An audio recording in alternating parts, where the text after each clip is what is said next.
열정이 있는 여러분에게 소개합니다. 대한공경매사협회가 준비한 신개념 소액투자클럽 소금쟁이. 저희가 준비한 특전은 총 3가지입니다. 첫째, 소금투자 특전에는 기획상품 투자 설명과 우량물건 번개 설명회가 있으며, 둘째, 쟁의교육 특전은 논스톱 경매교육과 재수강 할인을 받을 수 있는 특전이 있습니다. 셋째, 친구 특전은 경매 동영상 스피드 옥션 20만원 할인과 경매학습지 큐브, 도기안과의 1:1 무료 상담 총 40만원의 할인 혜택이 있습니다. 창립 초기부터 검증된 확실한 투자 기법 3가지로 철저히 무장했습니다. 여러분의 소금쟁이 재산 지킴이가 되겠습니다. 하루 880원. 저렴한 비용으로 인생의 전환점을 만드십시오. 지금 선택하세요. 소금쟁이는 당신의 힘찬 미래의 분명한 디딤돌이 될 것입니다. 학원 경매 배워봐요. 실전 경매 특별함이 있어요. 입법 선수 협회에서 만나요. 어서 빨리 결심했어 우리 함께. 나도 부자 될 거야. 대한공경매사협회. 부자 되는 지름길, 가난 탈출 프로젝트 도기안의 경매왕. 지금 시작합니다. 집중하세요. 쉿. 네, 안녕하세요. 도기안입니다. 자, 오늘은 그 PT 분께서 이제 메일로 질문을 해주셨는데요. 그 메일에 대한 답장이죠. 예, 메일에 대한 설명을 해드리겠습니다. 메일을 먼저 읽어보겠습니다. 안녕하세요, 협회장님. 오늘 아침에 시나리오 훈련을 하다가 문득 의문이 생겼습니다. 우량물건이라고 함은 남들 눈에 접근하기 어렵지만 실제적으론 아닌 물건들일 가능성 같다라는 생각을 했습니다. 뭔가 빨간 글자가 있어서 기피하지만 따지고 보면 아닌. 그러니까 그 말씀은 빨간 글자가 있어서 피하지만 분석을 해보면은 피할 필요는 없는 뭐 이런 느낌으로 글을 적으신 것 같습니다. 이유는 최근 소금쟁이 모임에서 팀별로 물건을 고를 때 돼지꽃 미등기나 뭔가 빨간 글씨는 있었거든요. 시나리오 훈련을 하면서 물건들을 보다 보면 전 아직 임차 관계에서 대출 금리를 월세로 커버 가능한 것밖에는 안 보이는데 이건 역시 누군가는 좋게 보고 달려들 테니 우량물건은 아닌 것 같고, 결국엔 우량물건은 빨간 글씨가 적힌 그리고 유찰이 여러 번 된 물건 중에서만 분포되어 있지 않을까라는 생각이 듭니다. 그러다 보니 아직 내 눈에는 우량물건이 안 보이는 건 아닌가? 나중에 협회장님이 물건을 골라보라 그러시면 스피드랑 편견을 빼고는 페이지 이상에 달려드는 사람들이랑 별반 차이가 없을 텐데 라는 의문이 들었습니다. 제가 물건을 고르는 눈을 가지기엔 뭔가 더 필요한 게 있을 것 같은데 그게 뭔지 모르겠습니다. 답변 부탁드립니다. 감사합니다. 이렇게 적어주셨습니다. 제가 볼 때 그 많은 PT분들 중에서 지금 질문해 주신 분께서 우량물건 검색 훈련에 대해서 상당 부분 깊은 경지에 이르렀다라고 볼 수가 있습니다. 깊은 경지에 이르렀지만 본인이 의구심을 갖는 이유는 그게 깊은지 안 깊은지를 모르기 때문이죠. 우리가 어떤 상황이 어떤 실력이 높은지 또는 어떤 깊이 수련이 됐는지는 다른 사람들하고 비교를 했을 때 상대적으로 내가 깊은가 낮은가, 수준이 높은가 낮은가를 판단할 수 있는 거 아니겠어요? 그래서 다른 사람들하고 비교할 어떤 시간이 없었잖아요. 그죠? 혼자서만 공부를 했고 저하고 1:1 관계만 했기 때문에 자신의 실력이 어디까지 이르렀는지는 지금 잘 모르시는 것 같아요. 그런데 제가 깊다라고 했으니 이번에 아마 그 소금쟁이 아니구나. 우리 그 PT 모임이 이번 주 토요일에 있잖아요. 그래서 토요일에 한번 만나셔서 다른 분들하고 한번 대화를 해보시면, 내가 좀 수준이 깊구나, 높구나, 이런 얘기를 왜 그 도기안이라는 사람이 했는지, 그것을 아시게 될 수도 있을 것 같습니다. 물론 그거를 알려면은 적절한 질문을 통해서 눈치를 채셔야 되겠죠. 그죠? 보자마자 뭐 스캔을 해서 이렇게 저 사람은 나만큼 모르는구나 라고 판단하기는 어려울 테니까 그렇지 않습니까? 그죠? 여기 나온 어떤 구체적으로 적은 질문들에서 일부를 설명을 한번 해드려 볼게요. 우선 여기 있죠. 빨간 글씨가 적힌 유찰이 많이 된 물건 중에서만 우량 물건이 거의 다 분포되어 있지 않을까? 라는 생각이 듭니다. 네, 맞습니다. 네. 우선은 유찰이 여러 번 되지 않은 물건이 우량 물건이 되는 케이스는 거의 드물죠. 거의 드뭅니다. 이런 경우에는 예를 들면 유찰이 한 번 됐는데 그게 우량 물건이다라면 그건 어떤 케이스냐면은 과거에 노무현 정권 때죠. 노무현 정권 때, 경매가 진행되는 거는 예를 들면 8월 1일인데 감정가를 실시한 거, 감정평가를 한 날은 1월 1일이라면 8개월 동안 물가의 어떤 집가의 상승이 이루어지는 경우들이 비일비재하지 않았습니까? 그래서 감정가보다 무조건 시세가 세던 시절이 거의 다 노무현 정권 때였고요.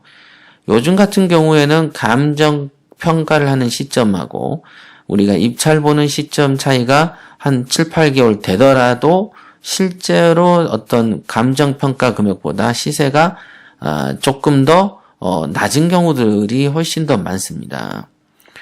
그러니 감정평가 금액보다 시세가 더 낮다면 예를 들어서 그렇다면은 뭐 한두 번 정도 유찰이 돼봤자 감정평가 대비에는 많이 싸지만 정작 시세 조사를 해보면은 현 시세보다는 현 시세 대비해서는 그다지 많이 싸지 않는 경우들이 더 많거든요. 그러니까 요즘 같은 불경기 시대에는 유찰이 더 여러 번 된 것들 속에서 우량 물건이 분포되어 있는 것이죠. 요거는 상식이죠. 그죠? 그렇다면 노무현 정권 때는 어땠습니까? 예. 지금보다는 한두 번 떨어진 물건 속에서도 우량 물건이 나올 확률이 높았죠. 왜냐하면 그때는 시세가 급격하게 몇 개월 단위로 변경됐었고 급등했었고 그 다음에 개발이 예정되고 그런 곳이 너무 많았기 때문에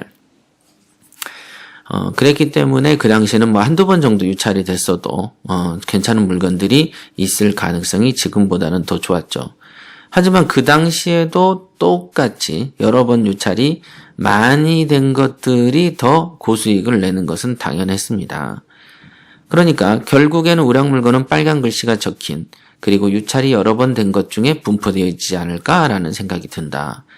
예, 맞습니다. 요거는 지금 추론이 맞아요. 근데 이제 그 바로 위에 이런 글이 있죠. 이건 역시 누군가는 좋게 보고 달려들 테니 우량 물건은 아닌 것 같고 맞죠? 지금 또 보이는 것은 대출 금리를 월세로 커버 가능한 것밖에 안 보인다라고 말씀을 하셨는데 적은 금액을 투자하실 때는 지금 이것이 가장 중요한 어떤 그 수익 구조고 수익처가 되는 것입니다. 내가 이거를 사서 융자에 대한 대출 금리를 주고도 그 이상의 남는 돈이 있는가?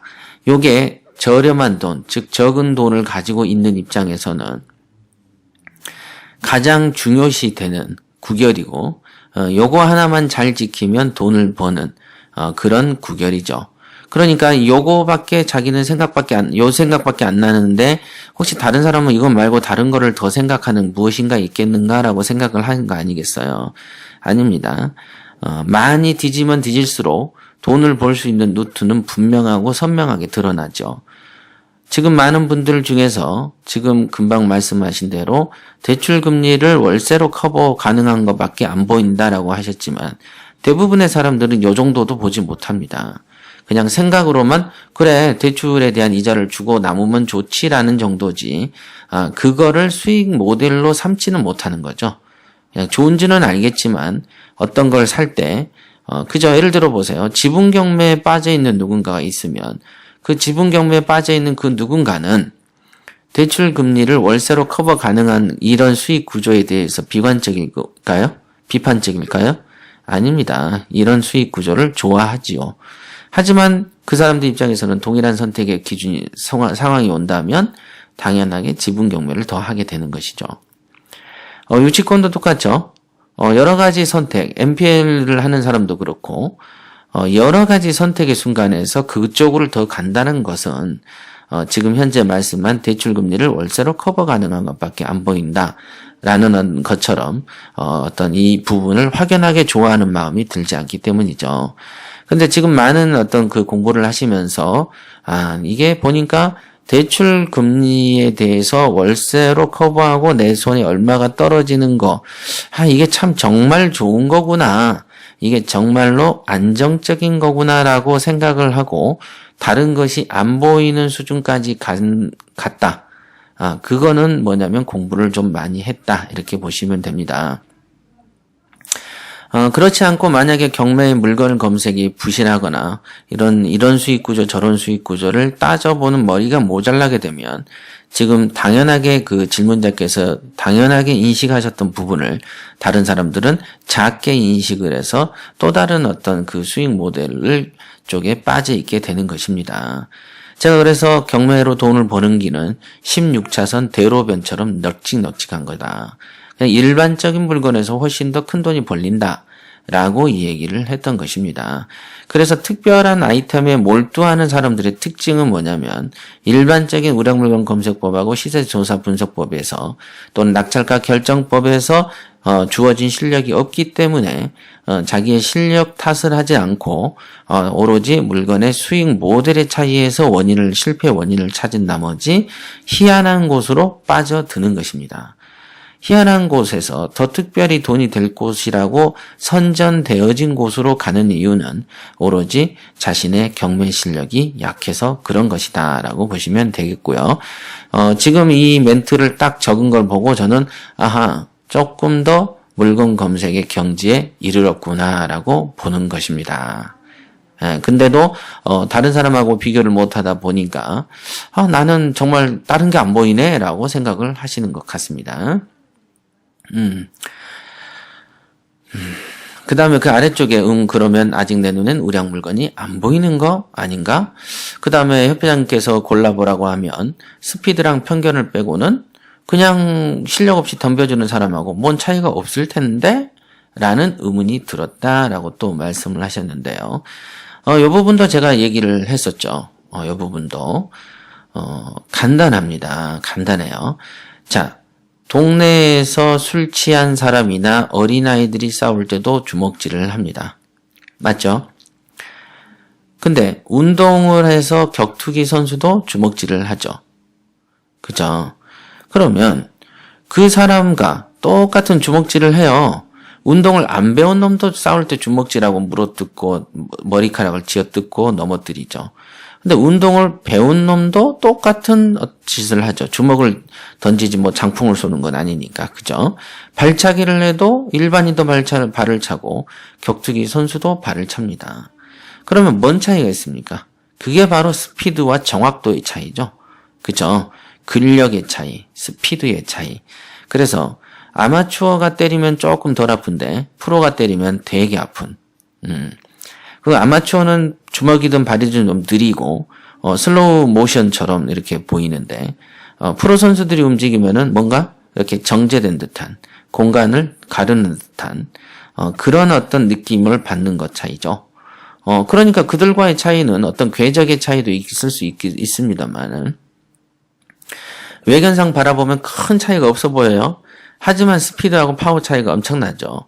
그러니까 지금 말씀하신 것처럼 스피드랑 편견을 빼고는 페이지상에 달려드는 사람하고 차이가 없을 텐데, 이게 바로 차이인 거예요.